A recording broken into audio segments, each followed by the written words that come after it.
Si on réduit le prix des billets entre l'Hexagone et la Martinique, nous serons envahis par les Blancs, dit une femme. À cet argument, une autre femme répond, une réponse accompagnée de sourires narquois, décochés depuis les rives d'une tranquille assurance. Ainsi donc, répond-elle, nous les ultramarins, nous aurions le droit et la possibilité d'aller en France hexagonale aussi souvent, aussi longtemps et aussi nombreux que nous le voulons, mais eux, les hexagonaux, n'auraient pas le droit de venir chez nous. C'est une idiotie. Ce n'est pas possible. Oui, mais rétorque la première femme. Le problème, c'est que même si tous les Martiniquais émigrent en France, ça n'aura aucune conséquence pour cette dernière, parce qu'ils seront noyés dans 67 millions de Français.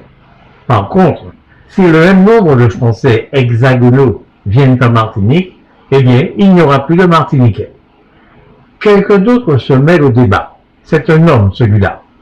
Mais si les Martiniquais peuvent très facilement se rendre en France hexagonale, et le contraire, les hexagonaux très facilement dans les territoires ultramarins, cela provoquerait un balai incessant d'avions dans le ciel de notre belle Martinique avec la pollution que l'on imagine. Une pollution atmosphérique plus le bruit. Bien entendu, tous ces arguments ont du sens. Il faut donc trouver des solutions, mais toujours dans l'optique de rapprocher au maximum les Antillais de l'Hexagone, de telle façon que s'ouvrent pour eux de multiples emplois, de multiples formations. À ce moment-là, il va également se poser en d'autres termes ce qui semble être aujourd'hui l'insoluble problème de notre développement. Car ce qui est clair de toute façon, c'est que nous ne pouvons pas rester immobiles dans le monde en mouvement que l'on connaît aujourd'hui. Il est par exemple évident que de plus en plus de Français hexagonaux vont s'installer en Martinique, que le prix des billets d'avion baisse ou pas. Sauf à être raciste, cela ne peut pas nous inquiéter. Tout dépend en réalité de leur comportement.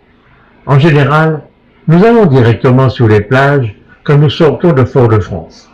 Il nous faudrait prendre le temps de pénétrer à l'intérieur des communes que nous traversons, et pas seulement par les voies principales.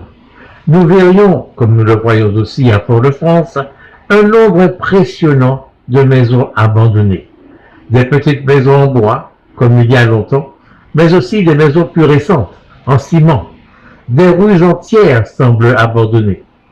En réalité, la Martinique est à reconstruire. Et ce ne sont pas les 4000 personnes qui partent chaque année qui pourront le faire. Il faut donc changer la situation actuelle. Et en attendant de faire en sorte qu'elle n'ait plus besoin de partir, faire en sorte que ces personnes désœuvrées ne soient pas définitivement éloignées de chez elles. Elles doivent être invitées à participer, s'il le faut avec les Blancs venus de l'Hexagone, à la reconstruction de ce pays. Nous disons bien à sa reconstruction immobilière et humaine.